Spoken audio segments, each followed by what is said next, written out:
As reformas dos séculos XVI e XVII procuraram recuperar o que foi chamado de sacerdócio universal de todos os cristãos. Ou seja, essa belíssima história de séculos, ela fala que os cristãos não podem ser meramente igrejeiros, não são apenas pessoas que vêm para uma igreja, que participam de cultos, que entregam ofertas, que celebram sacramentos, que têm comunhão uns com os outros e vão para o céu.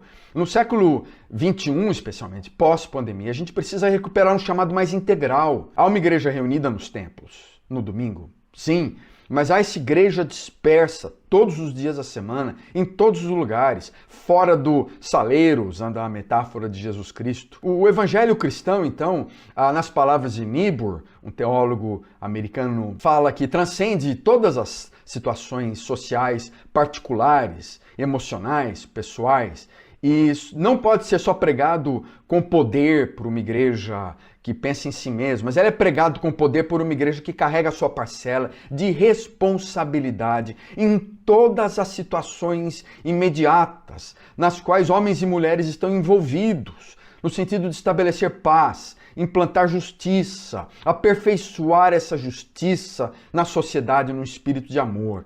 E assim, o reino de Deus, que não é desse mundo, se torna também praticante, atuante em cada problema do mundo. A igreja não é o reino de Cristo, mas ela não pode ser dissociada do reino de Cristo.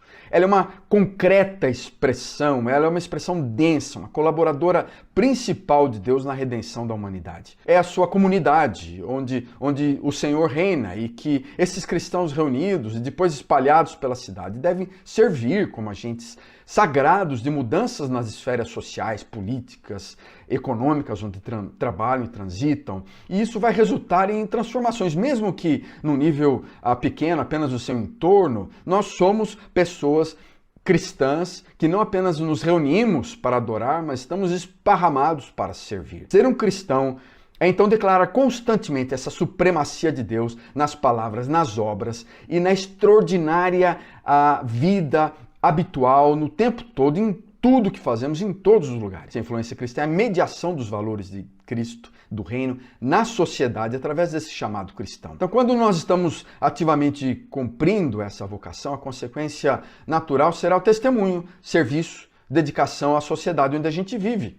Então, a transformação do homem é essa missão do povo de Deus. A transformação da sociedade também é essa missão do povo de Deus em todos os lugares. O chamado nosso em questões práticas tem a ver com o trabalho, com a economia, com política, com a administração, com a educação. E nós temos que repensar todos esses conceitos pós a pandemia. As tarefas do dia a dia, as tarefas das coisas que fazemos na sociedade, as tarefas daquilo que chamamos comum ou chamamos ordinárias, devem manifestar a presença da glória de Deus em todas as coisas. O alcance do ensino bíblico, então, não inclui só questões espirituais, mas tudo que é secular é espiritual. As questões comuns do trabalho, dos grupos sociais, da educação, da economia. A palavra, ela pode influenciar e ela vai incluir também a transformação da tecnologia, das ciências. E por isso a gente tem que se lembrar que a nossa causa não está perdida por meio dessa esmagadora complexidade do mundo, esse nível fragmentado de problemas sociais. Nós podemos, de forma pessoal, influenciar com uma justiça substancial. A nossa comunidade pode influenciar também nesse vazio espiritual, nessa situação de morosidade moral em que a gente tende a negar esse reconhecimento claro, objetivo, prático de uma vida cristã na sociedade. A gente sabe que a maioria das pessoas, a maioria dos países vive uma vida culturalmente vulgar, moralmente degradada, espiritualmente vazia. E nós estamos aqui sendo convidados, então, para viver essa influência cristã, que na prática quer dizer, então, a pregação do Evangelho, um Evangelho mais revolucionário, transformador, integral, radical, a todos em todo tempo. Também a plantação de igrejas saudáveis, de comunidades de discípulos que sejam acessíveis a todos aqueles interessados e com o cumprimento da grande comissão. Mas isso também quer dizer discipulado de cristãos, para que vivam os valores do reino em santidade, solidez, em maturidade.